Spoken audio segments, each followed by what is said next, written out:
going to get right on with the rest of tonight. Tonight, we do have two wonderful speakers in line, and the first of those is Miss Danielle.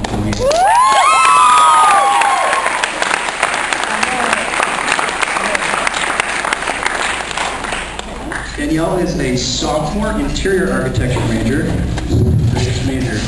at their own offices, and she's from Springer, Ohio. Man, I asked Danielle, she told me she had it back already, and I'm just going to read it what she did. When she was young, when she was a toddler, she said, she had to wear a child leash.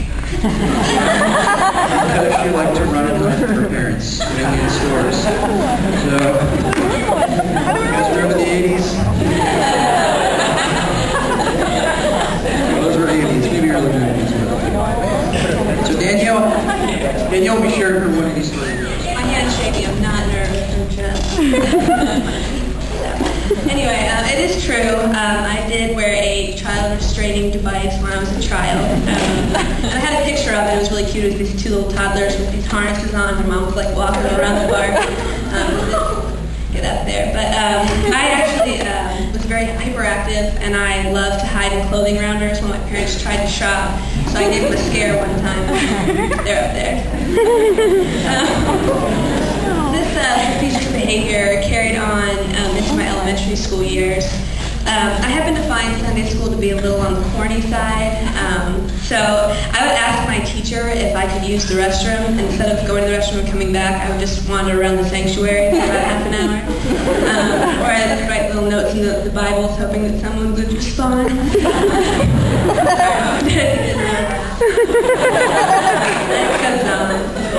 I did grow up in a very loving Christian home with two parents that not only taught me the teachings of Jesus, but they also tried to act them out in their lives. I was also blessed with a very cool older brother who I followed around from the time I started walking until he told me that I need to stop trying to follow him around and playing tackle football with all his guy friends.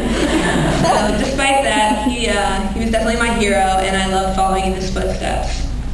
As I grew up, I attended church and finally graduated to the adult service. I understood who Christ was.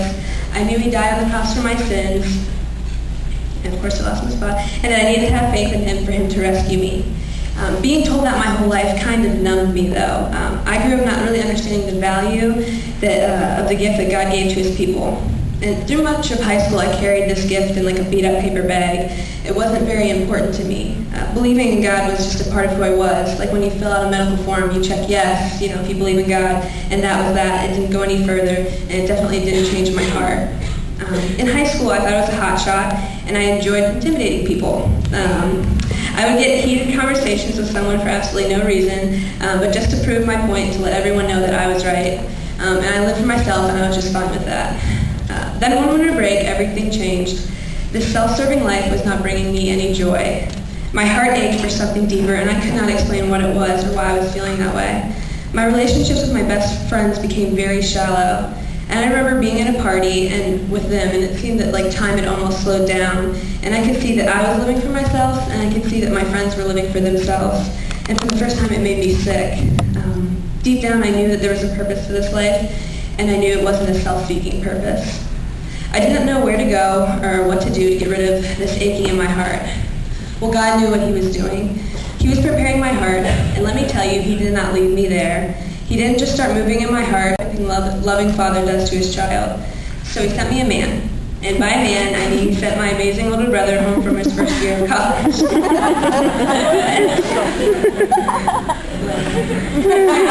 Came home, I noticed something different in him. He claimed that he wasn't happy with his life, that he ached for something deeper. He told my family and I that when he was at school, he broke down and cried out for the Lord. He said he found purpose in following Jesus Christ, and he was different. And the scriptures speak of believers that are the aroma of Christ. Well, when my brother came home from college, he was that aroma. It filled the whole house. He had a passion to live and to love and to serve his God, and I could not deny that God changed him. I could not deny that the God we read about in the Bible changes people here and now. My eyes became wide as I just listened to him talk about his experience with God, and I knew I needed that. I wanted peace, and I wanted joy, and I wanted my heart to stop hurting. I wanted to know Jesus in a personal way. So you think I could remember the exact time I accepted Jesus, but I don't. And for me, I didn't just say a prayer and boom, my life was changed. I had said that prayer a million times when I was a child, and I still chose to live my life for myself. But I saw a new perspective of Jesus, one that called deep into my heart. I knew I needed to change my life. So I took one step of faith at a time. I started reading the Bible. I was pursued by a young life leader at my high school, and I got into my very first Bible study. And other believers cheered me on. I was encouraged by my family to keep seeking after the Lord. I was a baby Christian with a small understanding of who Jesus was, but I knew that he was the answer. The emptiness and the longing could only be quenched by Jesus Christ. So this journey and quest for the Lord started my junior year of high school, and I tried to absorb as much knowledge of Jesus Christ in that time. But it flew by, and sure enough, I entered college. And when I say it flew by, I really just don't remember all the details. I immediately got involved in campus crusade and began to learn a lot. I started to understand what a relationship with God looks like. I felt like I was growing, and then somewhere along the road, I began to doubt. I doubted my capability to follow the Lord. I felt very unworthy of the salvation I received. How could God love anyone who continually screws up and doesn't make the mark? So I thought there must be an equation that I need to follow. The equation for the perfect life pleasing to the Lord. Well, let me tell you, I have searched, and there's no equation. And perfection does not exist in any human besides Jesus. So at the end of the day, I had to bring myself to the foot of the cross and confess that Jesus, I am a sinner, and the only way I can live a pleasing life for you is to offer my heart completely to you, because you are a God who loves us despite of our screw-ups and despite the fact that we don't meet the mark. So he asks us just to have faith in his son, Jesus, who has rescued me from death. I've tried to overcomplicate my faith over and over. Crossed and whispers, Danielle, I love you. Keep going and keep seeking me. I have found more truth, peace, and significance in following Jesus Christ than any other pursuit in my life. So I'd ask those of you who don't know Jesus that you would seek him. And I'd ask those of you who do know Jesus to do the same. He is a God of promise. He promises that if you seek him, you will find him. You will find peace in him. You will find significance in him. He will change your heart, and he will change your life. So please let him in and allow him to change you for the rest of your life. Thank you.